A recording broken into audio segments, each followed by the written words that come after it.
A blessed day to everyone. I am Eliza Sendon and welcome again to day 189 of 365 daily devotion with Bible Character Edition. And today is June 7, 2026 and yung title ng devotion natin na ito ngayon is Who Will Pick Up Your Cloak?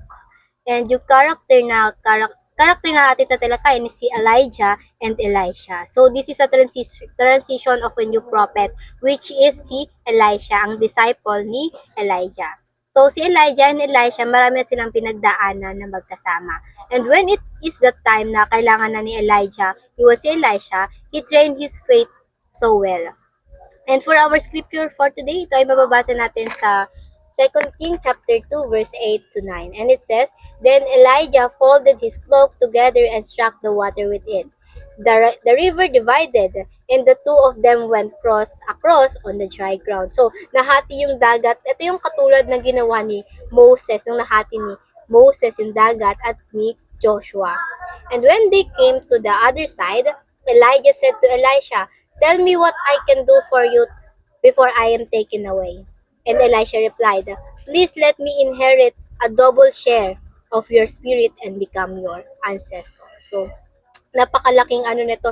Si Elisha, humangad siya ng hindi material mula kay Elijah. And now, para sa ating katuruan, number 1, Elijah trained Elisha like a father trained a son. So, hindi sila magkadugo, but Elisha, tinuring niyang ama sa pananampalatayang itong si Elijah. At ganoon din naman si Elijah sa kanya.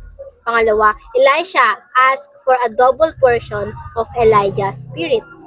Double portion, again, in this time, yung time nila, si Elijah, kailangan niya nang iwan nitong si Elisha. Kailangan na niyang pumunta with their ancestor, pumunta kay Lord. But when the devotion title nga, Who Will Pick Up Your Cloak? Si Elijah kasi, siya yung propeta na talagang naging tanyag. Maraming nagawa, maraming ginawa para sa Lord. In translate to our generation, who will pick up your cloak?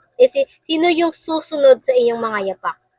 So, bago si Elijah iwan itong si Elisha, at tinanong siya anong gusto nito, pero at sinagot ni Elisha, Please let me inherit a double share of your spirit and become your successor. Ano ba ibig sabihin ng double share of spirit?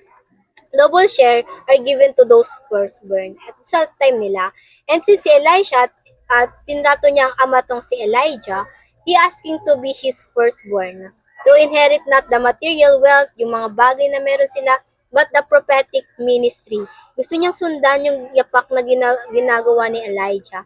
Which is, gusto niya sundin yung yapak na inumpisan nga ni Elijah, pero ang Diyos pa rin ang magtatakda ng ganong pamana. Hindi tao ang nagtatakda nun.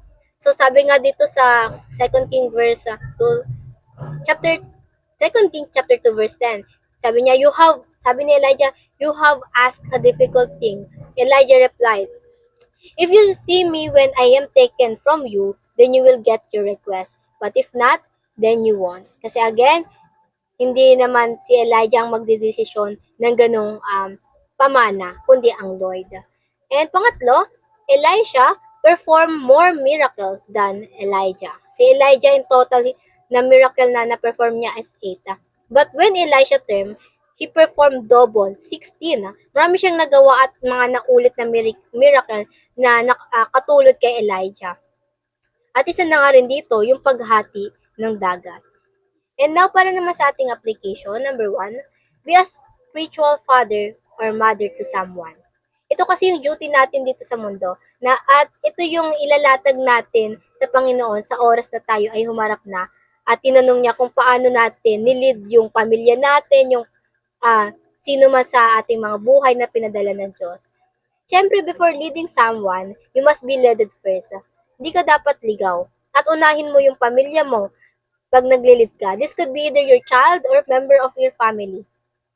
Kasi when you lead other people well, but not your family, that is a tragedy. Kasi remember, ang unang mission at commitment natin sa Diyos ay ang ating mga pamilya. Kaya una dapat na nalilid natin patungo sa Diyos ay yung pamilya natin. It is your task. You are the priest and prophet to your family. Babae ka man o lalaki. And pangalawa, be a leader who trains other to become even better than you. Dito mo malalaman kung effective ka ba when people under you is better than you. At kapag nainggit ka sa kanila, then for sure, you are one of the bad leader. And be very careful with that. Learn to guard your heart. And pangatlo, lastly, be a leader who leads behind or leave behind a clock or clock that others will gladly pick up. Think about it. Imagine, this is your last day at iniwan mo yung balabal mo. Sa tingin mo, may kukuha ba nun? Is there someone will pick it up and follow your ways? Then, kung sa tingin mo naman wala, this is the time for you to change your way. Change your life. Change your life the way God's want it to be. Sundin natin kung ano yung kalooban sa atin ng Diyos. And tigilan na natin, bitawan na natin yung sarili nating pagkagusto kung paano natin i-drive yung buhay natin. And ayun lang po for our teaching and application para naman po sa ating reflection. Would others be willing to pick up the clock you leave behind? Why or why not? And ayun lang po for our devotion. Before we finally end, let's have a short closing prayer. And let's pray, everybody.